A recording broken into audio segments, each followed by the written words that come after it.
بالعدل والقسطاس الذي أنزله الله، ولا يجرمنكم شنآن قوم على ألا تعدلوا اعدلوا هو أقرب للتقوى. فالعدل حتى مع العدو يقتضي أن تظهر المزايا كما تظهر السيئات. كان الإعلام متحاملا يظهر السيئات وقد عرفنا السيئات. هيا بنا نذكر الإيجابيات التي لم تشفع لها.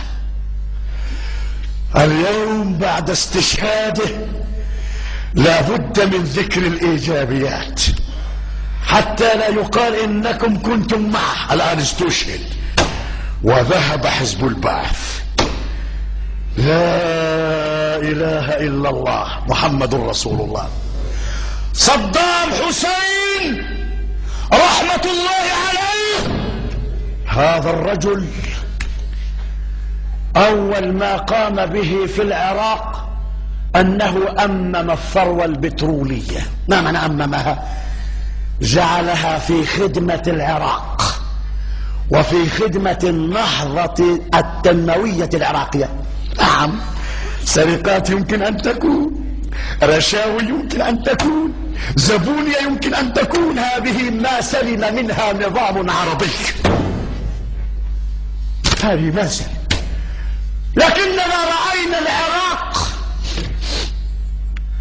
بسبب الأموال والطفرة التي حققها المدخول الذي يجبى من ثروات الأرض البترولية يبني تعليما متقدما، فإذا بالشعب العراقي هو الشعب المتعلم رقم 1 في العالم العربي. شعب متعلم، ثورة علمية، تكنولوجية، صناعية. في مجال الصحة لم يعد أحد من العراقيين كيفما كان موضعه الاجتماعي، حتى الفقير يحصل على الاستشفاء المجاني من جميع مستشفيات العراق. علماء في كل التخصصات، في الهندسة، في الكيمياء، في البتروكيماويات، إلى درجة أن برع بعض العلماء في العراق من عباقرة هذه الأمة لاختراع أدوية بأسماء عربية. لأول مرة رفض السوق العالمي أن يمتصها لأنها إنما ابتكرت من قبل عقول عربية في نظام مغضوب عليه من قبل الصهاينة والأمريكان. وكان من جملة ما يريدون تحقيقه في العراق على إثر الغزوة هي تصفية العقلية العراقية المتعلمة، هي قتل العلماء. قتل العلماء وهجروا، ومن لم يهجر قتل.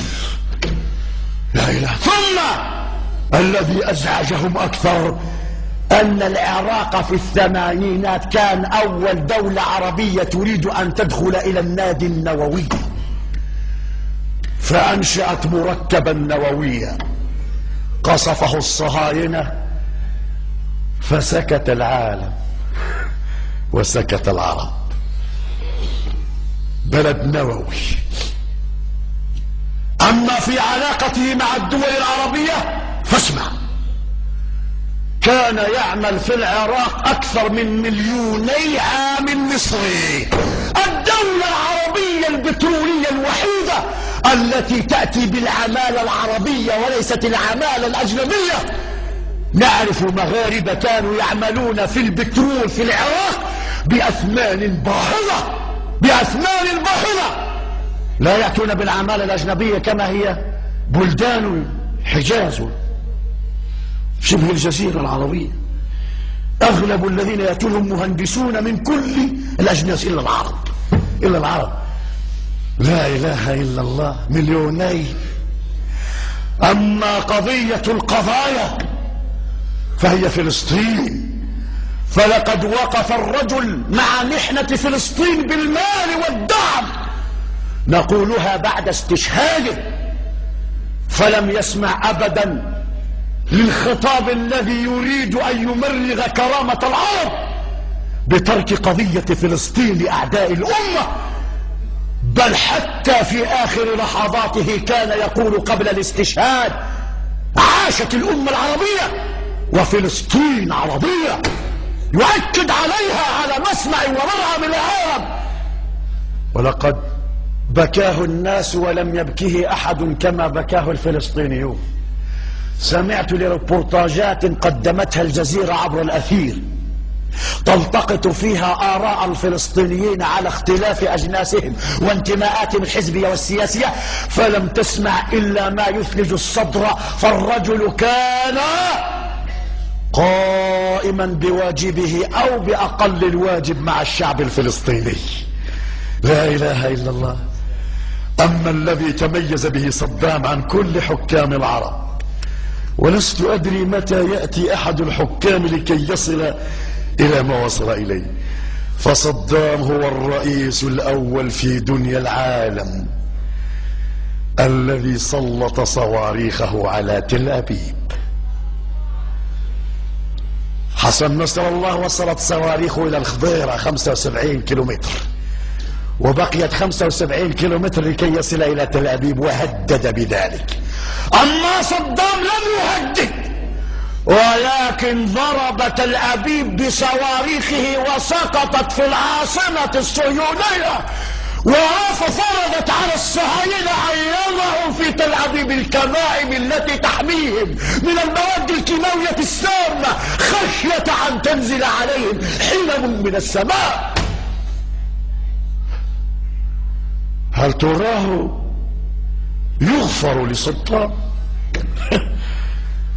الصهاينة لما سقطت تلك الصواريخ في تل أبيب قالت لها أمريكا: التزمي بضبط النفس حتى نتوصل إلى حل، لنقدم صدام ضحية نضحي بها لتحمل رسائل إلى ملوك ورؤساء العرب وإلى كل من يريد أن يخرج على بيت الطاعة الأمريكية.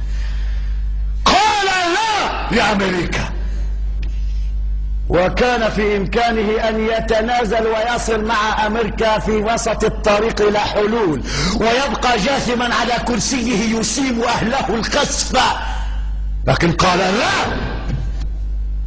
قال لا. وقليل من يقول لأمريكا لا في زمن العتو الصهيوني. قال لا.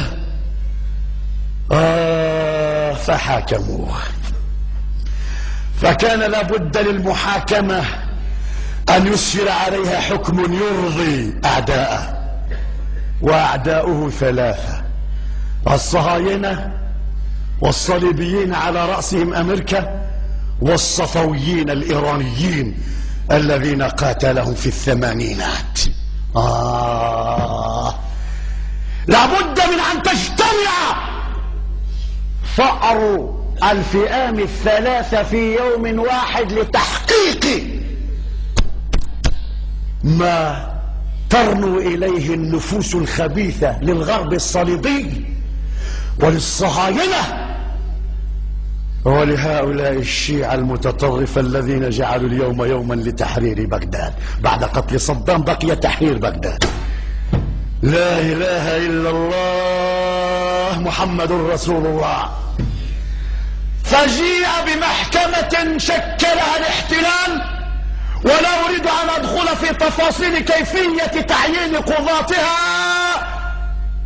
فلما كلف القاضي رزقار أمين، وكان يترك الجو والفرصة مواتية والوقت متسعا للرئيس لكي يعبر عن رأيه، طرد وصرح أنه إنما انسحب وقدم استقالته لأن المحاكمة يسودها جو من عدم الحرية للقاضي لكي يصدر الحكم الذي يمليه عليه ضميره القضائي.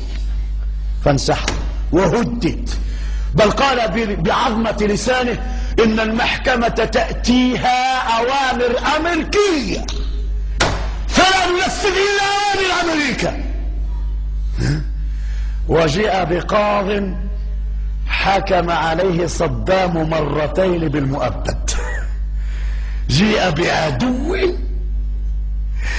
حاقد لصدام. الله. فبدأت فصول المحاكمات تبعث على الضحك.